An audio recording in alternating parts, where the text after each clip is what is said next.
Bismillahirrahmanirrahim. Assalamualaikum warahmatullahi wabarakatuh.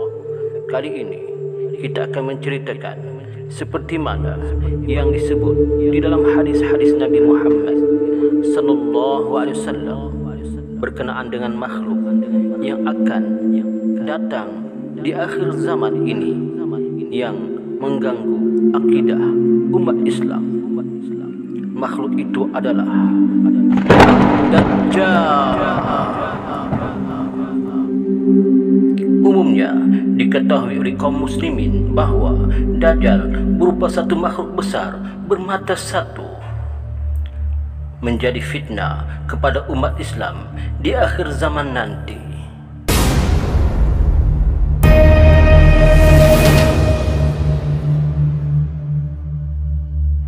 Perkataan Dajjal berasal dari kata Dajjala, artinya menutupi sesuatu. Kamus Lisanul Arab mengemukakan beberapa pendapat mengapa disebut Dajjal.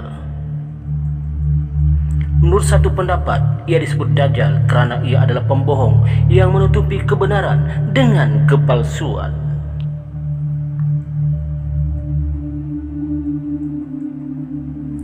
Adakah Dajjal sudah wujud?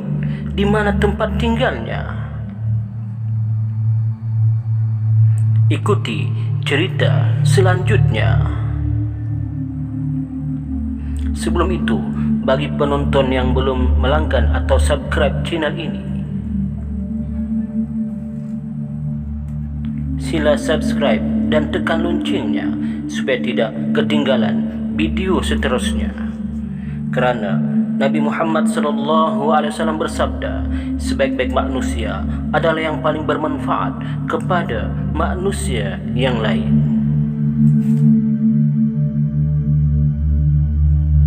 Ada diceritakan melalui sebuah hadis sahih melalui kitab Al-Fitan berkenaan Tamim Ad-Dari yang telah dihanyutkan ombak dan sampai ke sebuah pulau sehingga berjumpa dengan Dajjal.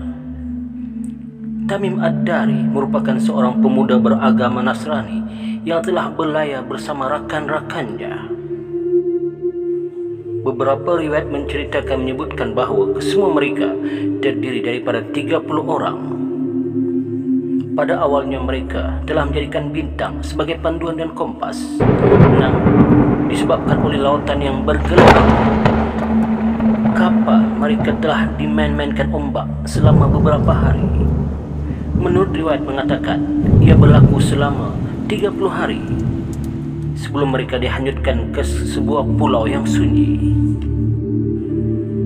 Mereka telah turun ke pulau tersebut untuk melihat apa yang ada sambil menunggu keadaan laut reda untuk kembali berlayar.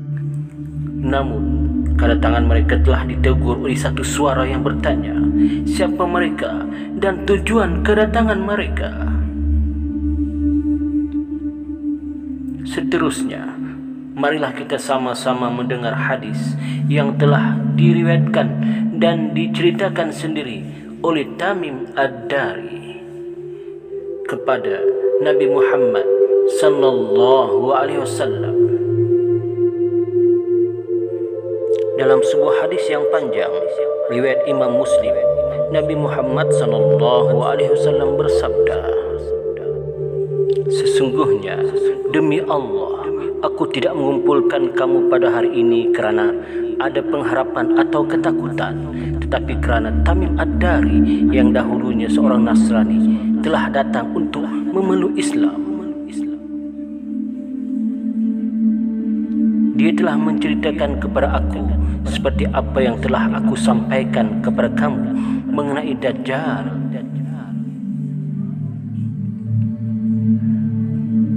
Dia berkata bahawa dia telah mengemudi sebuah kapal bersama 30 orang dari suku Lakham dan Julzam.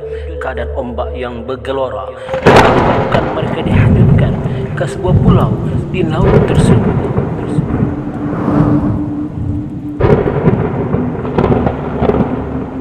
Lalu mereka telah naik ke pulau itu dan didatangi seekor binatang yang banyak bulunya.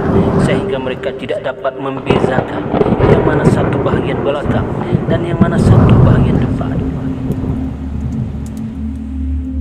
Mereka berkata, "Apakah kamu ini?" Dia kemudian menjawab, "Aku adalah Al-Jassasa.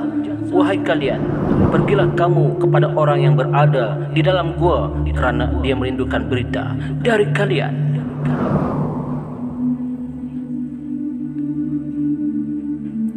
Tamim Ad-Dari kemudian berkata, "Kami telah meninggalkan binatang tersebut kerana dia telah menyebutkan nama setiap orang dari kami dan kami bimbang jika dia adalah syaitan betina." Dia kemudian menyambung, "Lalu kami telah berangkat sehingga memasuki gua. Apabila tiba di dalamnya, aku melihat seorang manusia yang belum pernah kami lihat. Dia telah diikat dengan rantai yang kuat. Kedua tangan dan lehernya disatukan dari lutut sehingga kedua mata kakinya diikat dengan besi.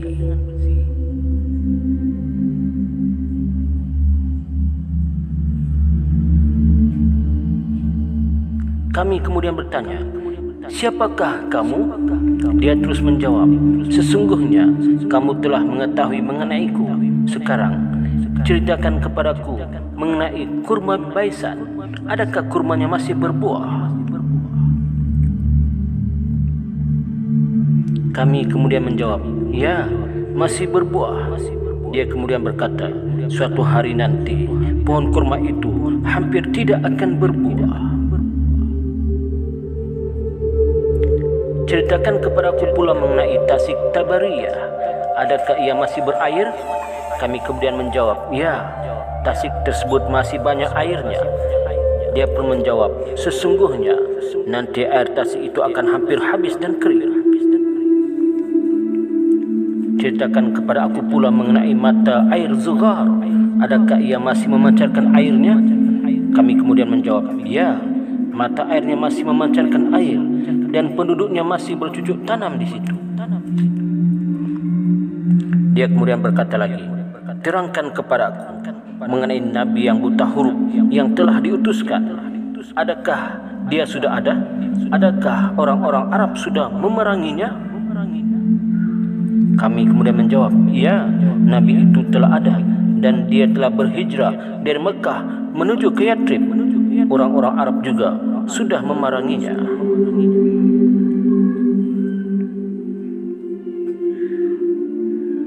Dia kemudian bertanya lagi, 'Bagaimana cara Nabi itu melayani mereka?' Kami menjawab, 'Baginda telah menundukkan orang-orang Arab terdekatnya sehingga mereka mengikutinya.' Dia kemudian bertanya, 'Benarkah begitu?' Dan kami menjawab, 'Ya.' Dia kemudian menyambung lagi, 'Adapun adalah lebih elok mereka mentaatinya. Sesungguhnya aku akan memberitahu kepada kamu mengenai diriku. Aku ini adalah Al-Masih Ad-Dajjal. Aku hampir akan diizinkan keluar, maka aku akan keluar. Lalu aku akan berjalan di muka bumi. Aku tidak melalui sesuatu kampung, melainkan aku tinggal selama 40 malam, kecuali di kota Mekah dan Taibah, kerana kedua-dua kota tersebut diharamkan ke atasku.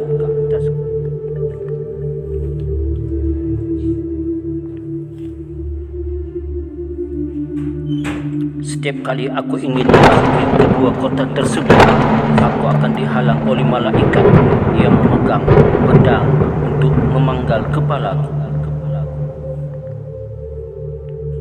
Rasulullah SAW pun bersabda sambil memegang tongkatnya di mimbar, "Ini adalah Taibah, ini adalah Taibah, ini adalah Taibah, yaitu kota Madinah. Adakah hal ini telah aku sampaikan kepada kamu?" Orang ramai pun menjawab, "Benar." Baginda SAW pun bersabda lagi, "Aku berasa takjub mendengar cerita Tamim ini. Sungguh ceritanya sesuai dengan apa yang telah aku sampaikan kepada kamu, juga mengenai kota Mekah dan Madinah."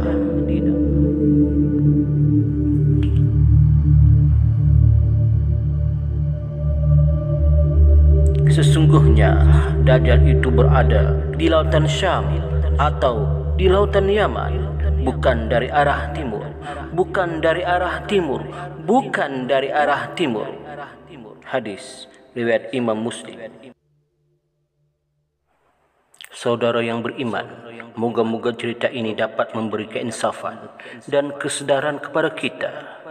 Marilah kita beramal ibadah sebelum terlambat. Semoga kita semua selamat dari fitnah Dajjal, insya-Allah. Mari kita membaca doa ini. Bismillahirrahmanirrahim. Allahumma inni a'udzubika min adzabil qabr wa min adzabi jahannam wa min fitnatil mahya wal mamat wa min syarri fitnatil masiihid dajjal. Ya Allah, sesungguhnya aku berlindung kepadamu dari siksaan kubur, siksa neraka jahannam, fitnah kehidupan dan setelah mati, serta dari kejahatan fitnah Al-Masih Ad-Dajjal.